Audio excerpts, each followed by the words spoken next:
Hello and welcome to a new video. I've been through quite a few radios. I've tried out some Joying radios. I tried out the Pioneer radio. And there's a brand that has actually never been on the channel, but I used to have a nice simple DIN in my car called Alpine. It's actually really cool. I'll show it here.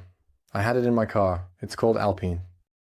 It's a really cool one. A company for car radios.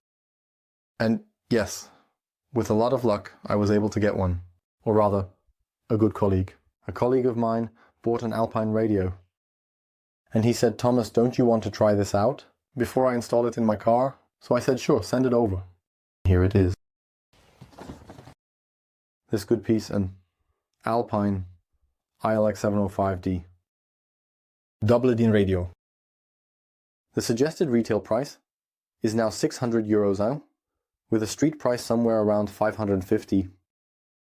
And yes, let's unbox this good radio now and see what's inside. Let's see what it can do. Technical specs. And then we'll take a look at it again in the garage. That means we connect the unit to the radio tester, go through the menus, check everything out, try out CarPlay, and so on. I would say, let's unbox it now. To go into a bit more detail, what we really have here. So, this beautiful radio here. This is what it looks like from the side. So it looks a bit like a single DIN, but it's a double DIN unit. But it has enough space here to plug in accessories, adapters, and so on. This is an Alpine device. It's an Alpine device of the new generation. 7-inch screen. Inch screen with a resolution of 720p. So basically HD ready, but also for 7 inches. Completely sufficient. The resolution is good. It is well equipped. Lavishly equipped to very lavishly equipped. I think we can definitely say that because we have a lot of features on board. We have high-end, at least very good sound quality. But let's first take a look at what's included. So what do we have here? We don't have as much as with all the Pioneer devices we looked at before. That means we have a thick wiring harness for the radio. A thick wiring harness for the radio. We have the RCA outputs for front, rear, and subwoofer. We have an external GPS antenna. We have one microphone. We have a cable for all the cameras. Trim piece. And the radio.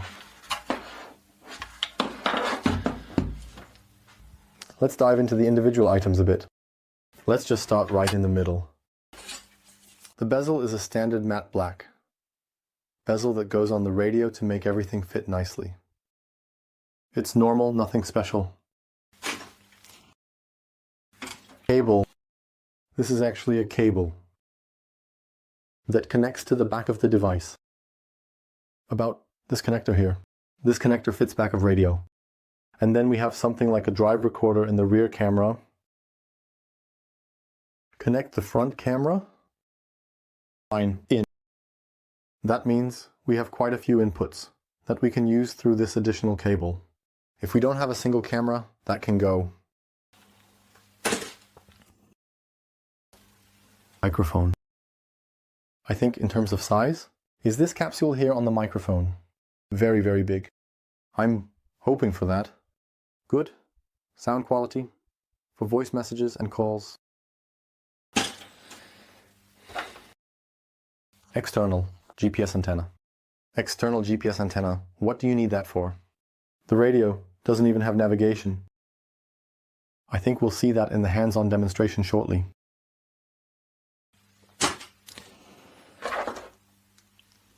RCA output cables. Here too. You could almost say that typical Alpine. A small connector that goes into the radio, and then we have a total of 6 RCA outputs. 6 RCA outputs, each with a 6-volt output voltage. So that's quite a lot. This makes it a bit more resistant to interference, and keeps the signal nice and clear. I definitely expect good sound quality from the device.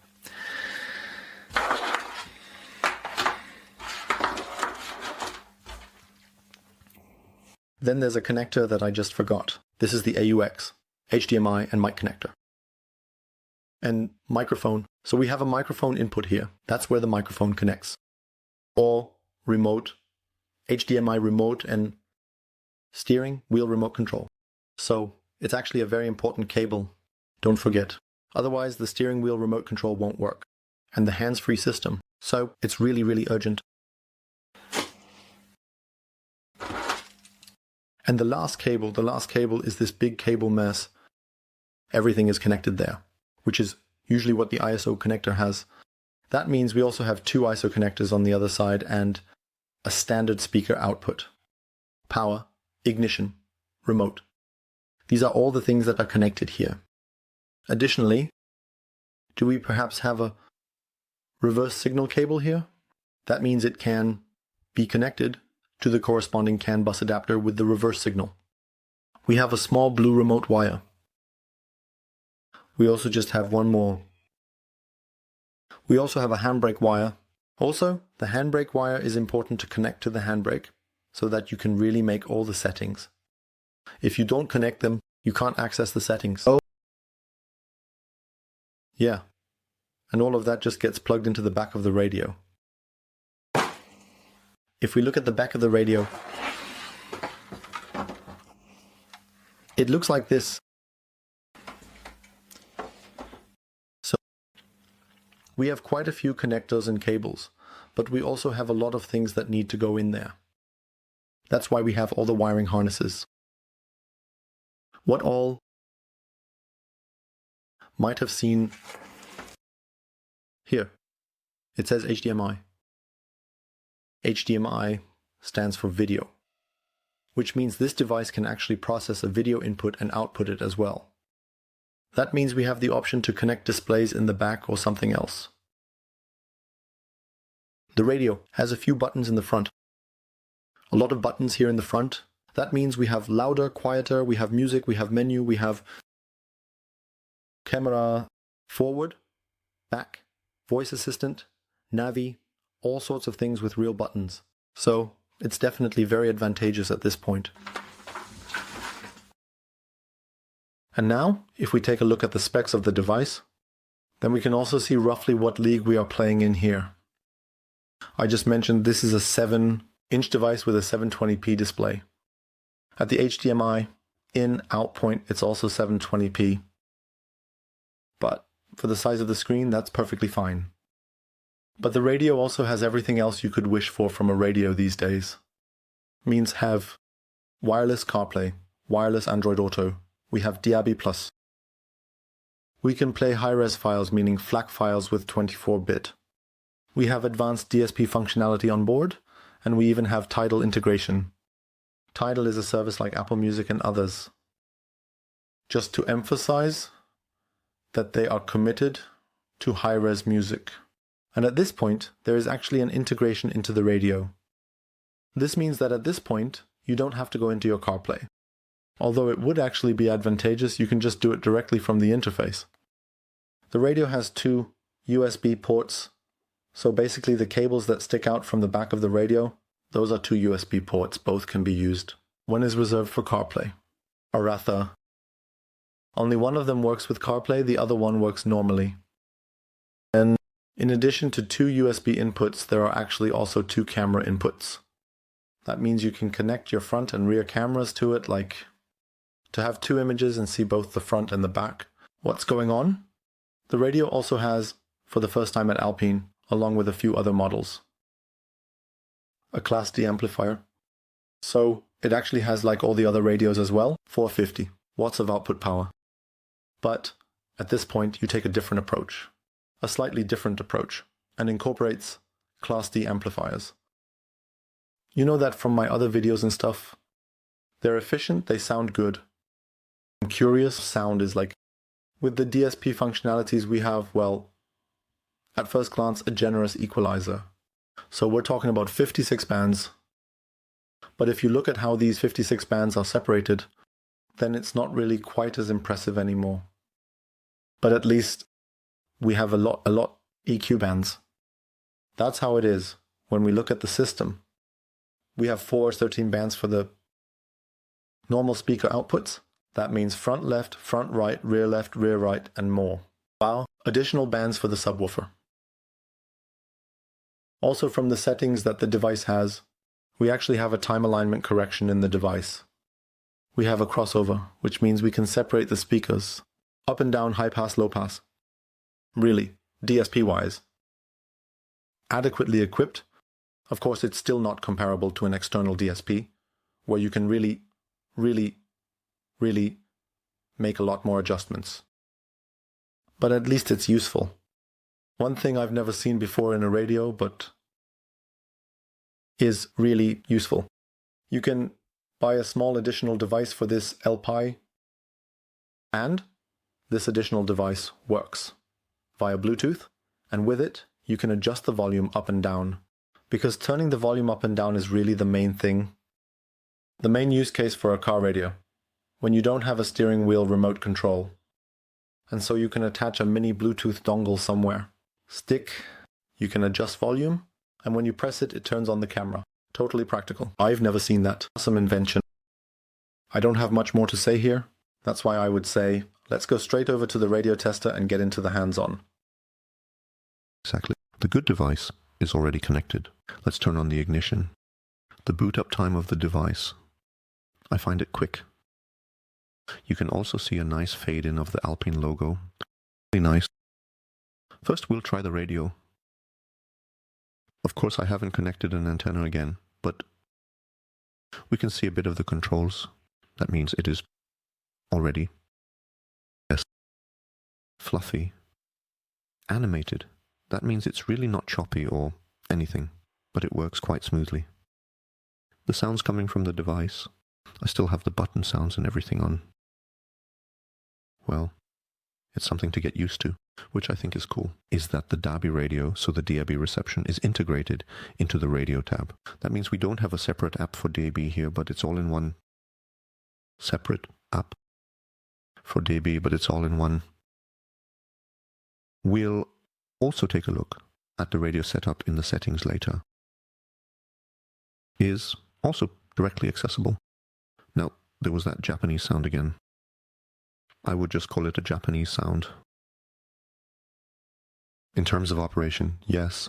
So, when you're in the menu, there's an X. When you press the X, you switch to the last program. Yes. What's interesting is that the menu is actually meant to be just an overlay. The sounds are all very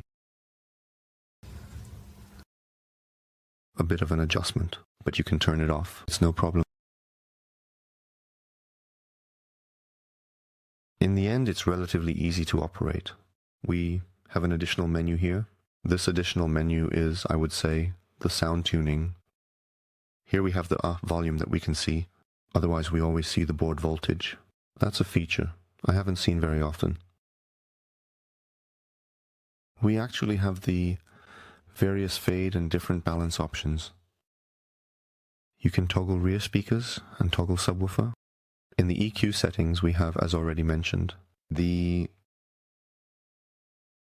14-band equalizer for front and rear, and the 4-band equalizer for the subwoofer. The crossover, adjust level, frequency, slope, separation should happen. Slope, how the separation should happen. And we can actually save up to 3 presets. And that's pretty cool. At this point, sometimes it's a high pass, low pass. And yes, next we have the time delay. We can set the time delay here pretty much freely, the way we want it. Of course, you can also save the settings. We can display it in inches, milliseconds, and centimeters. The moment you press flat, a flat preset is loaded. That means nothing is set there. But by switching to my preset 2, you can restore everything. On the side, we can directly adjust the halt easy, halt, bass, and treble a bit.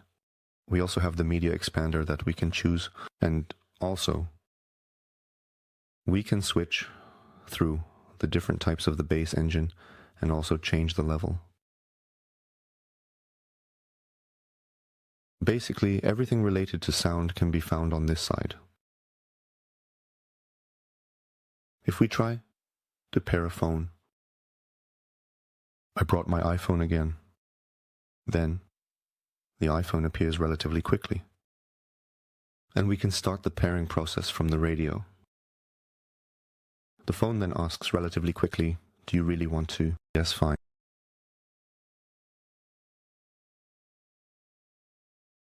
And then we're already connected. I'm asking about CarPlay.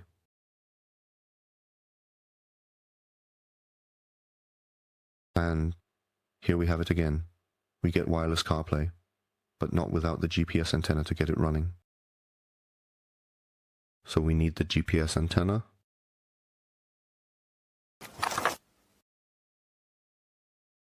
To connect the device with CarPlay, we need to disconnect first. And when we reconnect, we will be asked what we want to do. We can click on CarPlay, and then we're already connected. The phone will of course ask again. Really want to use a cable?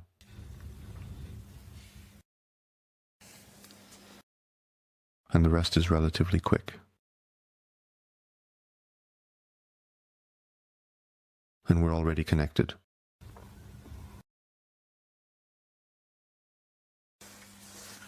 And have as usual where everything is wired. We know that, I think we all do. There's nothing unusual here, it works very smoothly in terms of operation. And through the parents we come back out. And we come back through the cable.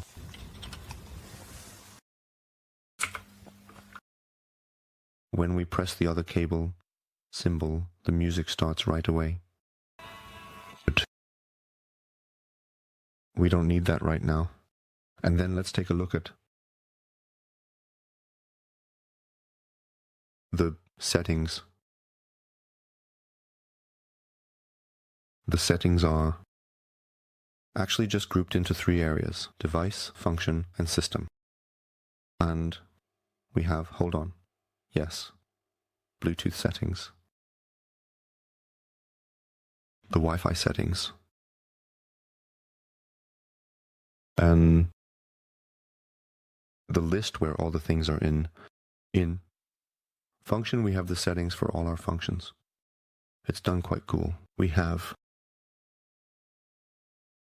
for CarPlay, Android Auto, and all the other functions that the radio has encapsulated all the things by functions here.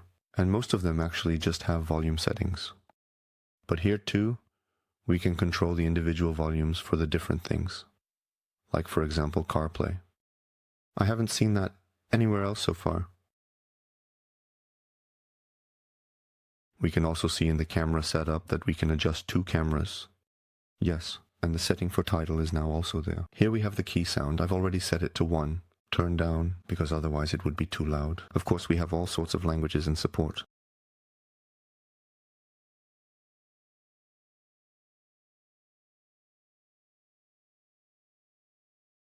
With lightning, it's interesting. I turned off the dimmer here, because the radio does not use it. This is the lighting functionality of the car, which means that while a light signal comes with my radio tester, it is ignored here. Because the radio itself has a brightness sensor that it uses by default.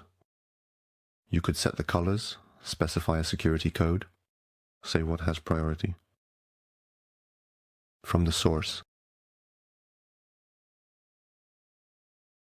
we still need to check how the part is installed, so he doesn't know right now if he has cameras. GPS is connected, and now it has GPS. Already 3 satellites. That's why CarPlay is working now.